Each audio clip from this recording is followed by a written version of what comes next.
All right, for a look at the week that was, we are joined by Economist Lavan Gopaul, who is going to give us an insightful analysis on the current developments in the South African economy. Well, thank you very much for coming to our program, sir. Good to see you, Colin. Right. You've been out of the country for a long time. Welcome back to South Africa, but a baptism of fire for you. You find the economy not doing well. I mean, we're down 2.3% GDP, and we start with SAA now. And the question of the day that we're asking our viewers is about whether or not SAA should be privatized. Your take? So, Colin, it's a very complex question. Firstly, there's a huge amount of public funds at stake. SAA currently owes in the order of 21.5 billion rand. They require, as a matter of urgency, 5 billion rand. And when you think about what all of this adds up to, yes, it's important to save the jobs of the people at SAA. It's important to be able to function as a national carrier and provide that service. But it comes at the expense of taxpayers' money. It's our taxes that are going to go to save SAA, and then you start to decide, is it really worth it? Do we have to hold on to a national carrier at this expense? I'm sure that many analysts are pondering about whether the effect of, let's say, less money for healthcare or less money for education is really justified by keeping the company alive. And of course, one of those big considerations are the number of jobs at stake, but the balancing act, 21.5 billion, is a serious dent to the South African economy. It looks like it's a very ambitious but complex objective to turn around SAA. Now, in a nutshell, do you think that it's a short-term view that things will work out well in terms of the turnaround strategy? But when you look at the long-haul implications, South Africa has so much to lose by keeping SAA. So some of the points that you want to ponder when you consider the privatization argument is the fact that much of the variables that affect the future profitability of SAA are out of our control.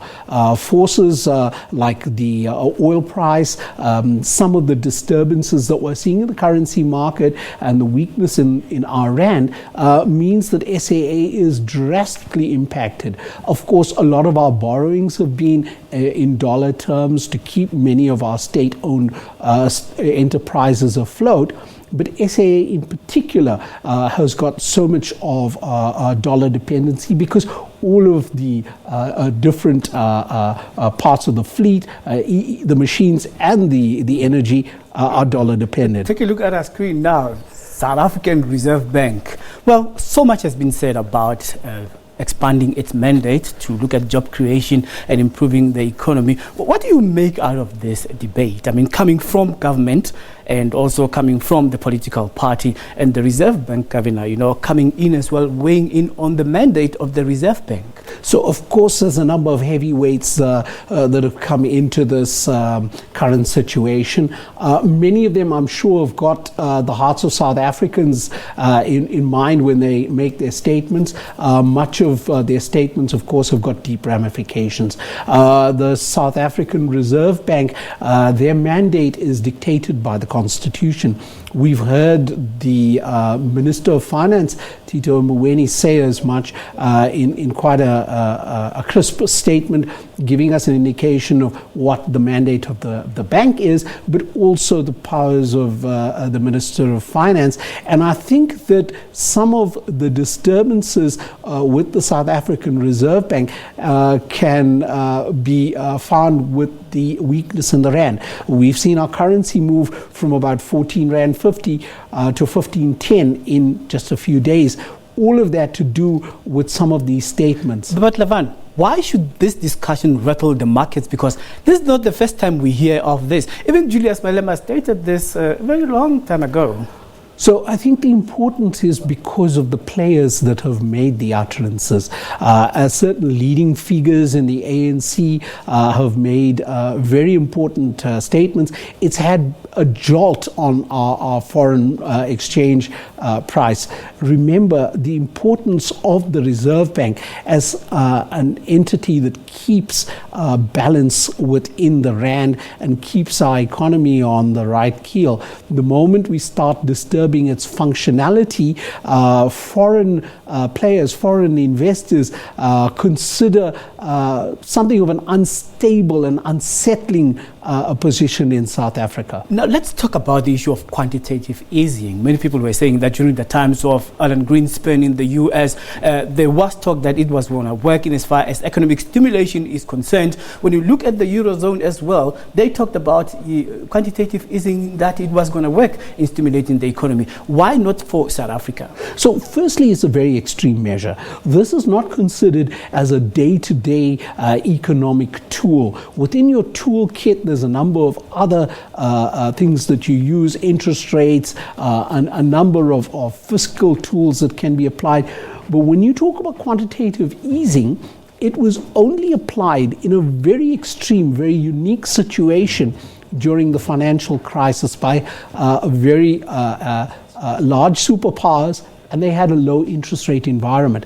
In the South African economy, with our interest rates where they are positioned, if you throw money at the economy by way of the style of QE or quantitative easing, you're likely to have almost no impact. So whilst I think that the statements around quantitative easing were probably sentiments around us coming to the rescue of the economy, it was not applicable. And when investors see that, this is a point to be concerned. So you're parting short. The highlight of the week was the downward spiral of the GDP figure to 2.3%, very shockingly so. Now, an economist during the week was saying there could be something untoward in this when you look at the macroeconomic perspective. Why are manufacturers not producing more so that they can hire more and export more? What's going on there? That was a very disturbing shock. What we've seen in that number, which was at a 10-year low, firstly, it means South Africans weren't producing at the rate that they previously were. And I think a lot of people had taken a step back during a very challenging point in South Africa's history. Moments before the election, if you consider the months that we're considering, all of that added up to a very concerned South Africa. Are we going to manufacture and sit with inventory? Will we be able to sell that inventory? Should we spend money to hire more laborers at this point in time?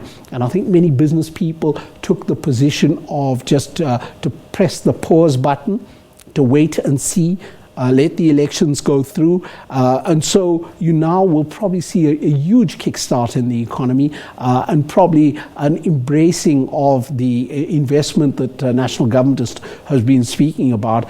And I suppose that's what the investment community, the manufacturing community and businessmen in general were waiting for,